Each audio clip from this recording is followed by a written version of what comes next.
Startuje dnešní autoshow s Martinou Kopřivou, Terkou Brokešovou a naším hostem. Hoste, představ se.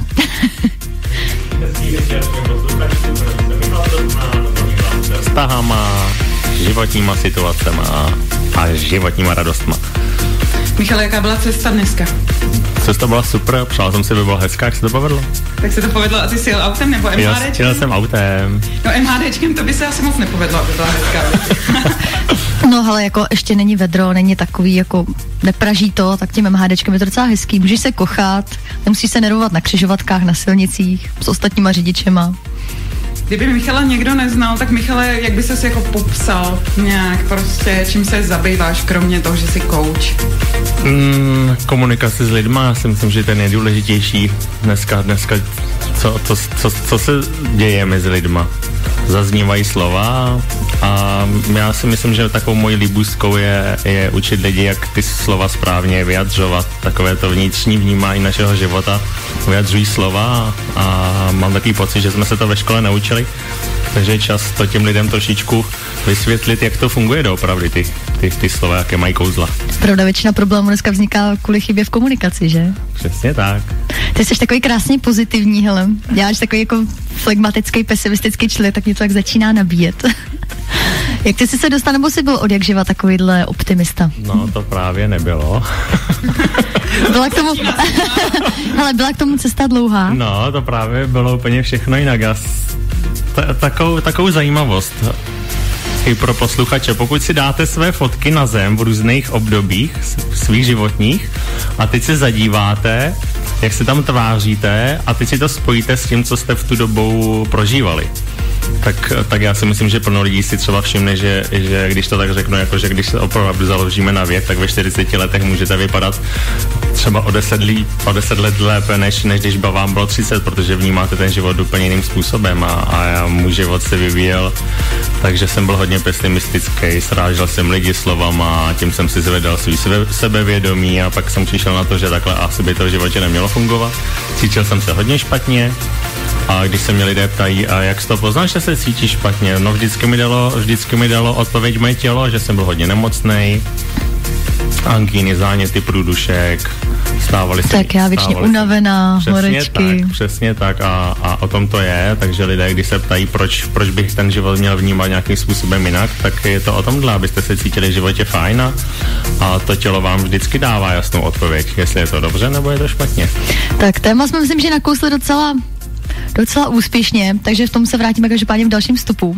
My tady máme jako hosta Michala Brousmana. No a Michale, ty jsi mi prozradil mimo éter, že už jsi jako našel dokonce svoje ideální auto. No, o přestávce je pravda, že jsme se tady bavili a já jich mám víc vysněných těch aut, jo. Takže prostě si vzal bloček a jednoho krásného dne si napsal seznam. Ale ono opravdu tak je. Vzal jsem si bloček a psal jsem si, jaký auto by se mi líbilo. Ono to trošičku, jakoby i mi tady dnes to téma nahrává k těm vztahům a k životu celkově, protože když jsme byli malí, tak když jsme si něco přáli, tak jsme si přáli cokoliv a vůbec nás nenapadlo, že by si to nemohlo povést. A my jsme teď vyrostli, jsme dospělí a přijde mi, že jsme úplně zapomněli snít a pokud si něco přejeme, tak to hrozně zpochybňujeme, protože si říkáme, co všechno pro to musíme udělat. Tak já jsem si vzal papír, tužku a teď jsem si začal psát a napsal jsem si tam X6, Bavoráka, potom jsem si tam napsal Ferrari, potom jsem si tam psal Bentley. Tak takovouhle trojici. Ale něco si tam zapomněl připsat. A no, co by tam mělo být? No velkou garáž, přece to nenecháš venku moknout. To bude normálně jakoby na volno. Na vodítku. Tak nejsi jako moc skromnej, něco takového v přiměřeném měřítku bys tam neměl? Jako to mi zase krásně nahrála skromnost. Skromnost je přece to, co si my přejeme, takový to, jak se říká, přej a bude ti přáno, tak já si prostě přeju a to, co chci, tak se mi prostě plní. Říkám to v přítomném čase. Prostě ty chceš, aby ty si přál a autosalony ti přáli. No přesně tak, tím to vyzývám. Tak si tam nahrála, já jsem chtěla tak jako, aby Michal to zkusil někoho oslovit. Když nebude Bentley, nebude Ferrari, tak třeba vyjde něco jiného. Když tak třeba pro Martinku to Levante, viď? No. By taky jako modrý. Modrý Levante. Takže prostě sny jsou bezbřehý, to si myslím, že bychom si mohli dovolit i v té dospělosti, takže... Tak hlavně to není žádný jakoby cíl, který by se nedal relativně dosáhnout, že jo? Není to žádný vzdušný zámek. Ale to bylo taky, co jsme tady nakousli o přestávce, že to jsme se bavili trošku o jiným tématu, ale ta myšlenka zůstala stejná, že když se to povede někomu jinému, tak proč by se to nemohlo povést mně, splnit takovej sen? Jako ten druhý, kdo o tom snil, tak prostě měl sen, ale nepřemýšlel nad tím, jak to udělá. Prostě vyslal myšlenku a potom šel krok za krokem. To je jako když jdete autem po té dálnici, tak taky hned nevidíte, když jdete z Prahy do Ostravy, hned nevidíte Ostravu, ale vidíte třeba co 60-100 metrů. Tak po 100 metrech se vám objeví dalších 100 metrů, který jakoby musíte v životě překonat a pak zase dalších 100 a najednou se za sebou ohlídnete a zjistíte, jaká to byla jakoby krásná jízda životní a po té cestě jako ty patníky sbíráte si prostě ty jednotlivé cíle, které vám dělají v životě radost. Takový krásný přirovnání, já se úplně přitom vzpomněla tu D1, že sice sem tam zaparkuješ, občas si postojíš nějakou tu chvilku, ale pořád jedeš dál. No a během té chvíle toho stání tam můžeš snít a můžeš si přát, co chceš. Takový to krásný přísloví, že i pát na čumák je krokem vpřed. No tak ona je pravda, že to, co se vám v životě zdá v jednu chvíli, že to je hrozný, tak potom najednou zjistíte zase, když se ohlídnete zpátky, že kdyby se ta situace nestala, tak se vám neotevřely dveře k tomu úžasnému, co se vám děje teď.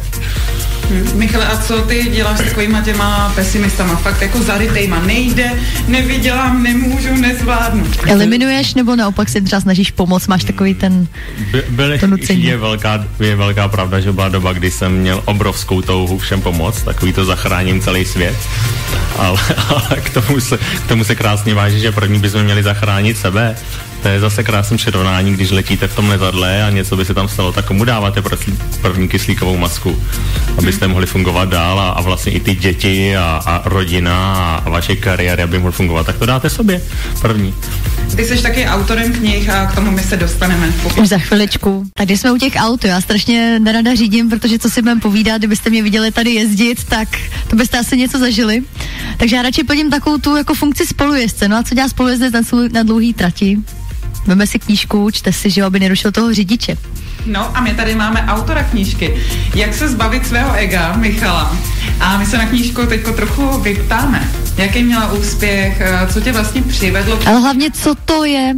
O čem to je? To bude takový to základní, ten základní kámen, tak povídej. Já bych to zmínil takhle. Loni vyšla knížka s názvem Jak se zbavit svého ega a za měsíc vyjde knížka s názvem 50 vzkazů ženám. Ono v ní se nejde náhodně, i tady ty knížky mají nějaký svůj vývoj, protože aby jsme se dostali k lásce, tak se samozřejmě musíme setkat i s tím takovým tím ďáblíkem, co máme v sobě a můžeme ho nazvat ego, takže nic nejde odstřihnout takový to, jako říkat si tak a budu se věnovat jenom lásce, ale je třeba nějakým způsobem přijmout to ego, takže loni vyšla knížka o egu, letos vychází knížka o lásce a ego, to je takový téma. Já se tomu trošku usmívám, protože my, když řešíme ego, tak vždycky říkáme o tom druhým, že má ego na sebe, ten prst neukážeme nikdy. To je taková jednoduchá nápověda. Když od někoho osočujete, že ty jsi takovej a představíte si k tomu, že na ně ukazujete těma dvouma prstama a když se kouknete na ty 3 zbylý prsty, co dělají, tak kam směřujou? Směřují na vás. Takže mně to přijde vždycky chvíle grační, když o vás někdo říká, že jste takovej nebo takovej. Vy mu akorát nastavujete zrcadlo, takže on vidí vlastně sám sebe, ten člověk. Nafrněná, egoistická. To myslím teď v té písnice, ne? Tak no je, ale to my nejsme takový. To ne. No a jaký knížka teda měla úspěch? Já si myslím, je to takový zajímavý, že ta knížka začíná mít úspěch hlavně teď, protože loni, když vyšla, tak ty vztahy byly takový jakoby nakouslí a vnímáme to všichni, že teď je takový období, kdy to úplně drtí. Já to říkám tak, že dneska ten život vás donutí, pokud ten vztah není tak, jak by mělo být na úrovni jakože fyzického spojení a nějakého toho duševního, psychického, pokud to tam není v rovnováze, tak ten život vám do cesty nastaví takovou překážku, že ten vztah rozpáře. Doba je rychlá. No, přesně tak, věci se dějou hrozně rychle. Hlavně těch tlaků z okolí je strašně moc a málo kde ustojí, no. No, takový ty vztahy, které byly z nějaký vypočítatelnosti, nebo aby jsem měl z čeho zaplatit nájem, aby jsme spolu mohli bydlet a prostě cítím se vedle toho druhého partnera dobře, protože dělá tady tu profesi a a tím pádem to zvyšujeme ego, protože já si totožňuji s tím člověkem. Takže... Prostě bylo to partnerství s nějakým záměrem, přesně za nějakým tak. cílem. No, ty jsi mi krásně nahrála, jakmile je tam prosazovaná jakoby vůle skrz hlavu, tak ty vztahy nedopadají dobře, ale jakmile my vysíláme přání skrz srdce, to je takový krásný, že my si hrozně moc přejeme věcí, ale nedaří se nám to, protože si to přejeme hlavou. Když byste se zamysleli, když jste si přáli něco od srdce, když se to přání vysílali srdcem, tak to má úplně jinou sílu. Ono je dokázaný, to je vědecky podložený, že srdce má o několikanásobně větší frekvenci, než má mozek. Takže až tady na to lidi přijdou a uvolní to srdce, tak pak se jim bude dařit mnohem líp v životě. Vždycky úplně tak evokuje takový ty krásný pohádky, víš, na který jsme koukali jako malí, že tam v podstatě, když byli zamilovaní, překonali úplně všechno, že jo? Já jsem se teď úplně zasněla tady. No, ale že víš, úplně vidím na tu rozstranou holčičku z té chalupy a prostě stejně to... Ale říkáš větší pravdu možná, než si posluchači uvědomují, protože tady v té druhé knížce 50 vzkazů ženám, tak tam bude jeden ze vzkazů téma pohádky, co nám dávali a co nám přinášeli do života, protože mně přijde, že zmizelo úplně takový to, že byli básníci, který fungovali jako takový most mezi tou realitou a mezi tím sněním a když si třeba představíme pohádku o Krakonošovi, tam představíte, jo, když jste humorní, si představíme Sojku, co dělala Bonzačka, teď si vemte v životě, koho znáte, že prostě chodí a žaluje a to jsou neskuteční příběhy. Jako. Na tom je hodně pravdy a my se k tomu ještě asi potom vrátíme. Ale říkám, ještě jsem viděla, jak se říká počítavost tohle, kapuje se vidím takový ty princezny, ty nafrněný, víš, jak je házali potom ze skály. No jo, na pohádky byly krásný. No. Co blbá popelka, viď? No, ta se vždycky měla dobře. Každopádně my se k tomu ještě vrátíme, zase v dalším vstupu, aby jsme to celý jenom neporkecali. Jsme zpátky, jdeme do druhé poloviny dnešní autoshow. No a autoshow znamená auta. A k čemu se používají auta? K přemisťování, cestování a tak podobně. Tak co ty a cestování? Cestování mě teď čeká krásný, hrozně se na to těším, protože se chystá tur přednášek a začínám 15. června v Plzni, 16. jsem tady v Praze, 21 jsem v Budějovicích, 22 v Brně, 23 jsem v Ostravě a potom se přemisťuju na Slovensko, 28 jsem Bratislava, 29 Banská Bystrica a 1.7. jsem v Košicích, ale teď mě napadlo, že jsme se tady s Marťou bavili, že je tam ještě finále Miss Aerobic. Je tam finále Miss Aerobic, já jsem tě pozvala, ty jsi souhlasil, tak jsem ráda, což je 26. června v hotelu Olšanka. No a předtím ještě jsem ti našla další takový job, že budeš koučovat naše juniorky, což bude 11.6. taky v Praze ve Fitness Kotva, takže já myslím, že to máš opravdu hodně teďko narvaný. Doufám, že máš napsaný deníček, ale každopádně těch akcí máš spoustu a rozhodně teda asi třeba na Slovensku nevyrazíš pěšky, že jo? No, to ne, tam se pojede autíčkem a já doufám, že nějakým krásným. No, to jsem se právě chtěla zeptat, jaký ty ve skutečnosti máš. My jsme tady nahodili, že by se hodilo Bentley, Ferrari, ano. Nevíme, jestli se nám někdo ozve, možná se ozvou, aspoň ze Škodovky, zdravíme pány.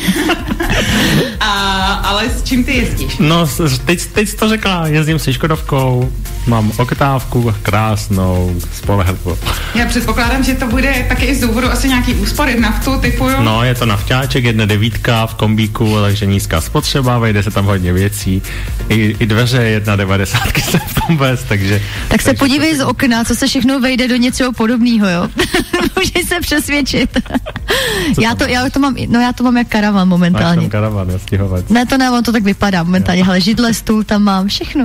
No, Terka už to tam hlavně má asi měsíc. Ne, tohle ne, to jsem tam měla stůl, konferenční a tak, a oblečení. Teď už měním, teď už jedu obejvák. Takže za mě určitě spolehlivý auto, preferuju spolehlivý, nízká spotřeba. Mě ještě zajímá, vrátíme se k těm přednáškám, o čem budeme přednášet? Ono to souvisí hodně s tou knihou 50 vzkazů ženám, protože hodně za mnou chodí ženy, klientky, které jsou ve vztazích, z kterých neumí odejít. S tím souvisí, že na to nemají sílu, energii, nemají na to sebevědomí, takový to, že my děláme rozhodnutí, já z toho vztahu odejdu, až budu mít něco jistého, budu vědět, nebo jinak, budu znát tu budoucnost dopředu, ale takhle to nefunguje, to jak jsem vysvětloval s tím jedoucím autem. Tak k tomu je takový úplně krásný přirovnání. Podle mě bychom měli skočit a až potom roztáhnout křídla. Já to beru třeba na svým přirovnání do Prahy, jsem přišel asi před nějakýma 5 měsícema, když jsem sem šel, tak mi nikdo nevěřil. Co tam budeš dělat, nikoho tam neznáš, ale jedinej, kdo měl v sebe víru, jsem byl já. A to stačí, to je to nejdůležitější. Takže ty přednášky jsou o tom, jak by ty ženy v sobě mohly nalézt víru, aby mohly ten život uchopit do svých rukou. Nemyslíš si, že to je jako většinou otázka peněz? Já to nezaplatím sama. Já to sama neutáhnu. No, ale ono to souvisí s tím, samozřejmě tady ten strach v člověku probíhá, tam nelze říct, že se tohle neodehrává, taky jsem měl ty situace, že vyloženě to je fakt, jak když skáčete bungee jumping a nemáte tu gumu, jo, tak to jsou úplně vyloženě takový pocity. Buď tam bude voda nebo beton. Jo, takže někdy, když se jakoby ty klienti ptají, a jak vy o tom můžete mluvit, když to neznáte, protože mají představu, že si žiju úžasný život, já si ho žiju, ale předtím prostě následovali tady ty kroky, že jsem skákal ten bungee bez té gumy. A to je, že opravdu skočíte a dostanete ty křídla. A to je opravdu jak v tom životě. Dokud máte jedny dveře otevřený, to znamená, jste v tom stávajícím vztahu plných problémů a chcete už v myšlenkách otvírat ty druhé dveře, tak vám vznikne průvan. A v tom průvanu je ta největší bolest. Takže ale tam je krása ty jednoduchosti v tom, že vy v momentě, kdy zabouchnete ty dveře z toho stávajícího vztahu, tak oni se vám najednou druhý den, třetí den začnou objevovat nové řešení. Opravdu děláte ten krok za krokem. My se snažíme dívat za ten horizont a to přece nejde. Když jdete autem, tak nevidíte za ten horizont, ale musíte tam vyjet na ten kopec a na tom kopci se rozhlídnete a vidíte. Aha, tak tohle je to řešení, tohle mi přináší život, tadyhle to. A pak už jenom si potom šahnete a máte to. Já jsem třeba pohodlný člověk, abych čekala, až ty dveře zabuchne ten průvan. A tady slyšíš a vidíš, že to prostě není dobrý, musíš do toho šlápnout, pokud něco chceš. Já bych se k tomu ještě vrátila, ale to až dalším vstupu. Autoshow, auta, cestování, no a k tomu samozřejmě patří nějaká ta zábava, že jo, protože přece jenom si budeme povídat. Dlouhou cestou si musíte ukrátit a myslím, že pro vás je výborný tip tahleta knížka než jeho hosta. Tak nám ještě zopakuj jednou, co to je za knížku. A musíme říct, kdo je host, je to Michal Brozman a knížka, která za chvilku vyjde, se bude jmenovat 50 vzkazů ženám. Ano, přesně tak, máš pravdu, knížka se jmenuje už nyní 50 vzkazů ženám, pozítří jde do tisku, pracovala na ní úžasná editorka, grafici, tak si myslím, že to bude takové úžasné načasování teď před dovolenýma, kdy opravdu lidé řeší ty vztahové záležitosti na každém kroku a Jaro hormony, ale teď přijde období dovolených, kdy ty lidé se zastaví na chvilku a budou moc mít čas přemýšlet o sobě. Počka, budou se čas mít rýpat ve svých životech. Přesně tak, budou moc mít místo zahrádky se rýpat ve svých životech a budou moc nahlédnout sami do sebe. A ta knížka je stylizovaná tak záměrně 50 vzkazů ženám. Vzkazy. Proč vzkazy? Protože každý jsme nějaký, to znamená, těch vzkazů je tam 50 a každý si můžeme třeba vzít jenom jeden vzkaz. Nepsal jsem knížku s nějakýma zákonama, protože jednak zákony jsou o porušování, to už tady pár lidí napsalo o zákonech v republice a jak to dopadá. Takže když jsme u té tolerance, tak jeden ten zákon může například si myslím změnit nějak ten váš život, třeba jedna věta z celé knížky, ve vás to spustí jakoby takový to domino, že to ve vás začne zacvakávat a takovej ten efekt aha moment, že si začnete říkat aha. Potom ta knížka obsahuje hodně otázek. To znamená, že vy si přečtete tu otázku a budete hledat tu odpověď na ní sami. Jo, protože aby jsem já napsal jsem knížku, která by prostě nějakých třeba 2 miliony lidí, 2 miliony žen oslovila, tak tam je třeba tou otázkou šahnout do toho člověka, aby on si odpověděl sám. Takže ta knížka si myslím, že bude o tomhle. A potom je tam o komunikaci, o té správně volbě slov, protože když se s někým bavíte, tak někdo třeba je víc zaměřený na pocitový vnímání, někdo vnímá život tím, že ho vidí a někdo slyší, takže tam jsou 3-4 druhy takových skupiny slov, které se používají v životě a lidé si to vůbec neuvědomují. Takže když se s někým bavíte a zaměříte se na to, jaké slova používá, tak najednou zjistíte, jaký typ je to člověka a hodně to o vás prozradí. Michale, no. Trošku takový, jenom když jsme u toho, tě do toho hupnu. Návod trošku, jako když jsou nějaký určitý klíčový slova, podle kterých by se nám to třeba povedlo poznat. Tady to třeba prozradím. Jo, když hodně mluvím, tak používám slova jakoby vnímám život, cítím ho, Pocitově. A zase ten, kdo ho vidí, ten život, tak říká třeba ve věta hodně, já to vidím, tu problematiku takýmhle způsobem. Ten, kdo třeba slyší ten život, jakoby auditivec, tak zase říká, já to slyším, ten život prostě, že nehraje dobrou symfonii, ten náš vztah, že není dobrý. Jo, takže a ta skupina slov je tam veliká. Já jsem se teda nedostala k té otázce, ale jak si odhalil nás? Co Terka, co já? Vás vnímám hodně pocitově, ono je to, já to mám zase jakoby nekomplikovanější, ale jednodušší v tom, že já jsem znamení ryba, když jsem poznal na to, jakým způsobem funguji já v životě, tak takový ten můj největší životní dar, když se mě lidé ptají, jak to děláš, tak můj dar je, že dokážu vplout do toho člověka. Takže já v ten moment... Jsi vodní znamení jako my. Takže já když se s váma bavím, tak jako by jsem byl ve vaší kůži, takže znám ty vaše pocity, jsme to tady probírali o přestávce. Ještě poslední otázka, než si dáme písničku. Jak koukají lidi na to? To je spisovatel. Koukají na to různě, ale to je zase jenom o jejich nějakém vnímání, protože mě znali v nějakou část života, čemu jsem se věnoval a potom jsem v sobě objevil tadyhle ten dar nějaký tvůrčí, ale začíná se ta miska převažovat a jsou za to rádi. No, tak my se k tomu asi vrátíme za chviličku. Tak probrali jsme vztahy, komunikaci, všechno možný, ale k jednomu jsme se ještě nedostali a to je takový fenomén dnešní doby, takový ten hezký modrej. A to je Facebook. Facebook a máme tady na to odborníka Michala Brozmana. Takže jaký na to máš názor, Michala? Facebook, já si myslím, že to je úžasný fenomén, protože všechno se dá použít různýma způsobama. Já zase úplně zjednoduším přirovnání. Když si představíte nůž, tak nožem můžete ukrojit chleba, takže jakože uděláte něco hezkýho, můžete s ním ublížit. To samý pistol, můžete někomu udělat velkou bolest, anebo se používá na oslavný salvy, když si to stačí představit.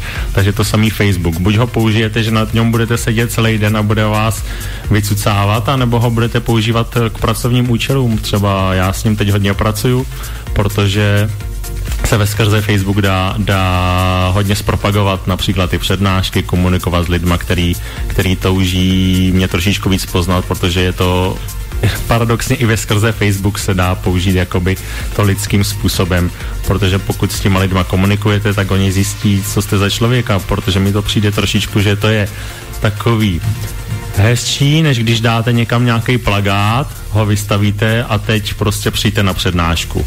A ty lidi si přečtou nápis, ale neví, co se zatím skrývá za člověka, jak uvažuje, jaká je jeho filozofie života. Řeknu se já další sluníčkář, tam nejdu. No, přesně tak, jo, takže ono i sluníčkář, nebo duchovno, nebo to je jedno, jak se to nazve, se dá taky používat různýma způsobama. Když tomu vezmeme ten název, tak co tam zbyde? Zbyde tam ta hezká energie, která můžete lidi oslovovat, takže oni se na vás skrze ten Facebook můžou hezky napojit. No, já bych se chtěla zeptat na to, jaký máš názor, protože si přes ty vztahy, ve složitém vztahu, tohle tamhle. Jako, jak se tam dávají ty statusy? No. tak když si to tam někdo chce dávat, tak si to tam dává, to je taky v pořádku, ale mně přijde, že spíš veskrze takováhle věc, to je asi, co ty dva lidi prožívají, takový to extrémní, všechno, co se dělá až extrémně moc, dá se říct až nějak jakoby demonstrativně, tak to bije do očí a ztrácí to tu přirozenost. Prostě fotíme si 10krát denně, jak jsme spolu, jak jsme šťastný, on mi srovnal bačkurky, ona mi namazala chleba. Dal mi kytku, tak to asi byl nějaký průšvih. A tak, no já si to myslím taky. A co třeba tvůj názor na ty životní moudra? Jsou lidi, kteří tam dají 20 za den, to je asi taky nějaký problém. Oblíbený strážci koruny a meče, veď.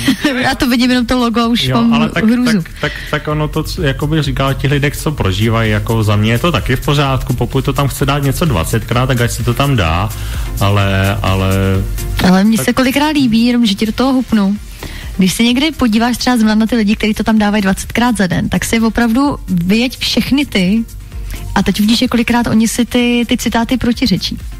Občas se stane, že oni jedním tvrdí něco jiného, ale za 2 hodiny už tam mají úplně přesně pravý opak. Tak to odpovídá o nich, že jakoby bloudí, no. Tohle to třeba se bude probírat hodně, si myslím na přednášce takový, já tomu říkám, že jsou to duchovní hledači, protože jsou neustále na cestě a sbírají jedno moudro za druhým a ztrácí ten přítomný okamžik, takový to, že teď. My jsme v rádiu a je tady velká škoda, že tě naše posluchačky nemůžou vidět, tak kde tě budou moct vidět live? Live? První live bude toho 15.6. v Plzni a potom hned 16.6. v Praze, takže pro Pražáky, který poslouchají, tak je to Janáčko nábřeží 15 na Majson Hotel od 18 hodin. Vstupenky budou k dispozici během 10 dnů přes web, kde to najdou na Facebooku, na mých stránkách, kde opravdu se hodně teď o tom zmiňujeme. A stránky jsou? Stránky na Facebooku Michal Brozman, tam úplně jednoduše. A webovky? Webovky jsou www.michalbrozman.cz. Takový jednoduchý. Každopádně myslím, že ten, kdo nás opravdu celé ty 2 hodiny poslouchal, tak si to určitě nenechá ujít, protože je to asi hodně zajímavý. My jsme se sami s Marťou asi trošičku poučili a taky přihlásili, půjdeme se podívat. No, ale tohle si nenechám ujít, tak jako víš, ta možnost, jako, že se můžeš někomu vykecat. Já se budu moc těšit, že vás nebudu mít. Jsme takový ozdoby. Tak my ti moc děkujeme, že jsi udělal čas, že jsi tady s náma dneska byl. Já moc děkuji za pozvání, bylo to super. Nám se určitě trošičku pomohl, posluchačům určitě taky, každopádně budeme se těšit, protože určitě tady tě nevidíme naposled. Taky se budu těšit, děkuju. Tak jo, no a my se budeme s Marťou zase těšit za týden. Mějte se krásně. DJ Radio DAB